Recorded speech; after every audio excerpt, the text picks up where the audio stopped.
एक वन में एक पेड़ की खोह में एक चकोर रहता था।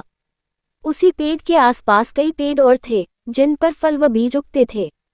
उन फलों और बीजों से पेट भरकर चकोर मस्त पड़ा रहता। इसी प्रकार कई वर्ष बीत गए। एक दिन उठते उठते एक और चकोर सांस लेने के लिए उस पेड़ की टहनी पर बैठा। दोनों में बातें हुई। दूसरे चकोर को ये जानकर आश्चर्य हुआ कि वह केवल पेड़ों के फल व बीज चुगकर जीवन गुजार रहा था। दूसरे ने उसे बताया, भाई, दुनिया में खाने के लिए केवल फल और बीज ही नहीं होते और भी कई स्वादिष्ट चीजें हैं, उन्हें भी खाना चाहिए। खेतों में उगने वाले अनाज तो बेजोड़ होते हैं, कभी अपने खाने का स्वाद बदल कर तो देखो। दूसरे चकोर के उड़ने के बाद वह चकोर सोच में पड़ गया। उसने फैसला किया कि कल ही वह दूर नजर आने वाले खेतों की ओर जाएगा और उस अनाज नाम की चीज का स्वाद चख कर देखेगा। दूसरे दिन चकोर उठकर एक खेत के पास उतरा। खेत में धान की फसल उगी थी। चकोर ने कोंपले खाए, उसे वह अति स्वादिष्ट लगी। उस दिन के भोजन में उसे इतना आनंद आया कि खाकर तृप्त होकर वहीं आंखें मूंदकर सो गया। इसके बाद भी वह वहीं पड़ा रहा, रोज खाता पीता और सो जाता। 6-7 दिन बाद उसे सुध आई कि घर लौटना चाहिए। इस बीच एक खरगोश घर की तलाश में घूम रहा था। उस इलाके में जमीन के नीचे पानी भरने के कारण उसका बिल नष्ट हो गया था। वह उसी चकोर वाले पेड़ के पास आया और उसे खाली पाकर उसने उस पर अधिकार जमा लिया और वहां रहने लगा। जब चकोर वापस लौटा तो उसने पाया कि उसके घर पर तो किसी और का कब्जा हो गया है। चकोर क्रोधित होकर बोला, ए भाई, तू कौन है और मेरे घर में क्या कर रहा है? खरगोश ने दांत दिखाकर कहा, मैं इस घर का मालिक हूँ। मैं 7 दिन से यहाँ रह रहा हूँ, ये घर मेरा है। चकोर गुस्से से फट पड़ा, 7 दिन? भाई, मैं इस खोह में कई वर्षों से रह रहा हूँ। किसी भी आसपास के पंछी या चौपाई से पूछ ले। खरगोश चकोर की बातें काटता हुआ बोला, सीधी सी बात है, मैं यहाँ आया, ये खोह खाली पड़ी थी और मैं यहाँ बस गया, मैं क्यों अब पड़ोसियों से पूछता फिरूं? चकोर गुस्से में बोला, वाह, कोई घर खाली मिले तो इसका यह मतलब हुआ कि उसमें कोई नहीं रहता। मैं आखिरी बार कह रहा हूं कि शराफत से मेरा घर खाली कर दे वना। खरगोश ने भी उसे ललकारा, वना तू क्या कर लेगा? ये घर मेरा है, तुझे जो करना है कर ले। चकोर सहम गया। वह मदद और न्याय की फरियाद लेकर पड़ोसी जानवरों के पास गया। सबने दिखावे की हूं की, परंतु ठोस रूप से कोई सहायता करने सामने नहीं आया। एक बूढ़े पड़ोसी ने कहा, ज्यादा झगड़ा बना ठीक नहीं होगा, तुम दोनों आपस में कोई समझौता कर लो।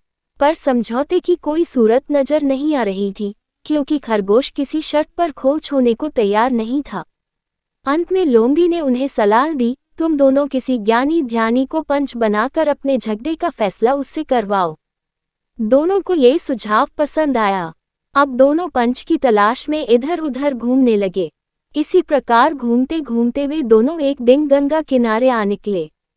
वहां उन्हें जब तप में मग्न एक बिल्ली नजर आई।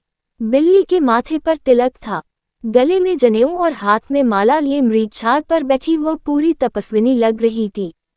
उसे देखकर चकोर व खरगोश खुशी से उछल पड़े। उन्हें भला इससे अच्छा ज्ञानी ध्यानी कहाँ मिलेगा? खरगोश ने कहा, चकोर जी, क्यों न हम इससे अपने झगड़े का फैसला करवाएं।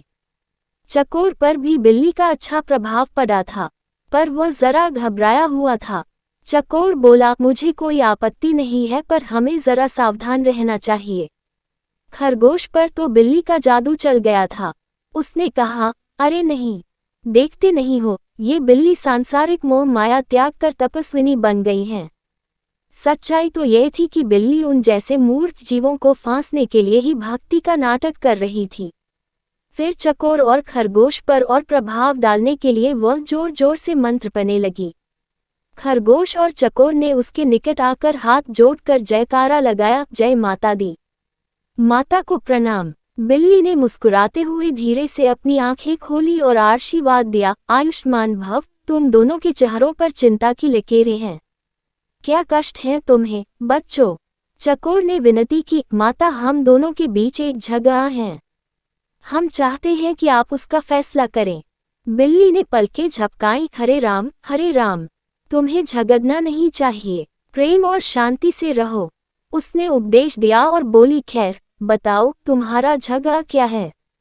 चकोर ने मामला बताया। खरगोश ने अपनी बात कहने के लिए मुंह खोला ही था कि बिल्ली ने पंजा उठाकर रोका और बोली, बच्चों, मैं काफी बूढ़ी हूँ, ठीक से सुनाई नहीं देता। आंखें भी कमजोर हैं, इसलिए तुम दोनों मेरे निकट आकर मेरे कान में जोर से अपनी अपनी बात कहो ताकि मैं झगड़े का कारण जान सकूं और तुम दोनों को न्याय दे सकूं। जय सिया राम। वे दोनों भगतन बिल्ली के बिल्कुल निकट आ गए ताकि उसके कानों में अपनी अपनी बात कह सकें। बिल्ली को इसी अवसर की तलाश थी। उसने म्याऊं की आवाज लगाई और एक ही झपट्टे में खरगोश और चकोर का काम तमाम कर दिया। फिर वह आराम से उन्हें खाने लगी। वे दोनों भगतन बिल्ली के बिल्कुल निकट आ गए ताकि उसके कानों में अपनी अपनी बात कह सकें। बिल्ली को इसी अवसर की तलाश थी। उसने म्याऊं की आवाज लगाई और एक ही झपट्टे में खरगोश और चकोर का काम तमाम कर दिया। फिर वह आराम से उन्हें खाने लगी। सीखा, दो के झगड़े में तीसरे का ही फायदा होता है, इसलिए झगड़ों से दूर रहो।